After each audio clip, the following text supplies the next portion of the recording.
देखिए बेटा, हमारा टॉपिक चल रहा है सरयू गद्य खंड का जो है अध्याय 18 अलोपी। संस्मरण है लेखिका महादेव वर्मा का। तो कल हमने आपको बताया लेखिका के माध्यम से कि अलोपी जो है उसको हॉस्टल में जाने आने की वह स्वतंत्रता थी जो अन्य नौकरों को नहीं थी। इसके अलावा हमने और भी उनकी कुछ घटनाएं आपको बताई।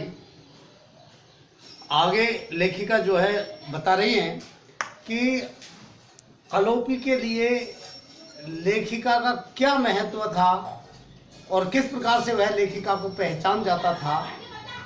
इसका उसे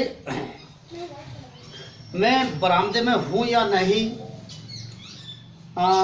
यह अलोपी ने देख सकता था, पर ऐसा कभी नहीं हुआ कि उसने आते जाते उस दिशा में नमस्कार नहीं किया हो।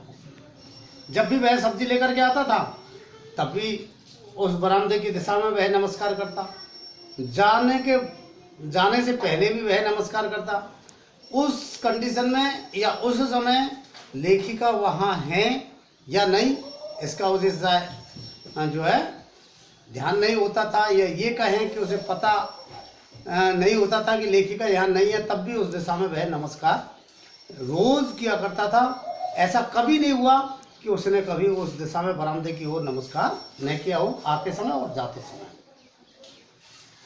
अनेक बार जो है मैंने खाली डलियों के साथ नीम के नीचे बैठे अलोपी को भक्तन से बहुत मनोयोग पूर्वक जो है बातें करते देखा था। भक्तन लेखिका की नौकरानी थी, तो उससे बातें करते हुए जो है लेखिका ने देखा था उसको, अलोपी को बड़े मनोयोग से बातें करता था। वह वार्तालाप का विषय भी कम महत्वपूर्ण नहीं रहता था।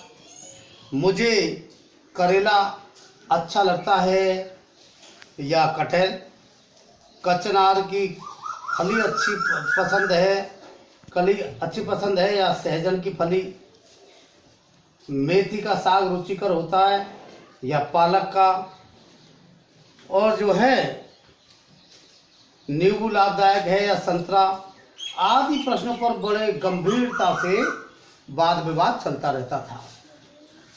इस प्रकार से तो लेखिका की पसंद नापसंद के बारे में, सब्जी क्या पसंद है क्या नापसंद है, इनके बारे में वह बातें किया करता था। एक बार की घटना लेखिका कहती है कि एक बार की छोटी सी घटना है, अपनी क्षुद्रता में भी वह घटना बड़ी महान है। लेखिका ज्वर से पीड़ित हो गई, यानी बुखार आ गया, तो करीबन 8 दिन तक वह अपने कमरे से बाहर ही नहीं आई। जब वह बाहर नहीं आई तो उसने पूछा, अलोपी ने कई दिनों के बाद बरामदे को नमस्कार करके, और अलोपी ने रघु से कहा कि ऐसा जान पड़ता है इस बार गुरुजी बहुत गुस्सा हो गई है हमसे, पहले की तरह न कुछ पूछती नहीं है। पर जब उसे ज्ञात हुआ कि लेखिका बीमार हैं, बीमारी के कारण बाहर नहीं आ सकती हैं, तब वह बहुत जो है चिंतित हो उठा। दूसरे दिन संदेश क्या मिलता है लेखिका को कि अलोपी उससे मिलना चाहता है। अलोपी मुझे देखने की आज्ञा चाहता है।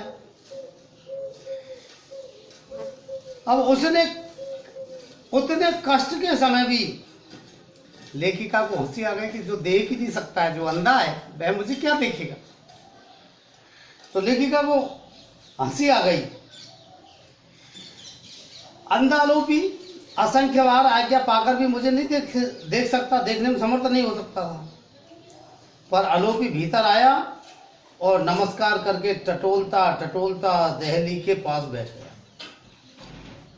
फिर अपनी धुंधली आंखों की आर्द्रता से वहां पहुंचकर, धुंधली जो आंखें हैं उनकी, यानी उनमें आंसू से आ गए, और बाहों से यूं पोंछ करके उन आंखों को, और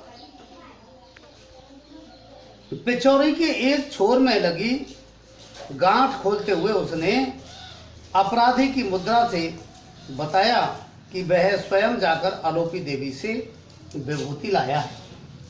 वह आलोपी देवी से जो है अपन कहते हैं भभूत, तो वो भभूत लेकर के आया है और लेखिका के ऊपर वो जो है डाली, तो विभूति लेकर के आया है। गांठ खोलते हुए उसने अच्छा एक चुटकी जीभ पर रख ली जाए और एक माथे पर लगा ली जाए, तो सब रोग दोष जो है दूर हो जाएगा, सारा रोग दोष मिट जाएगा।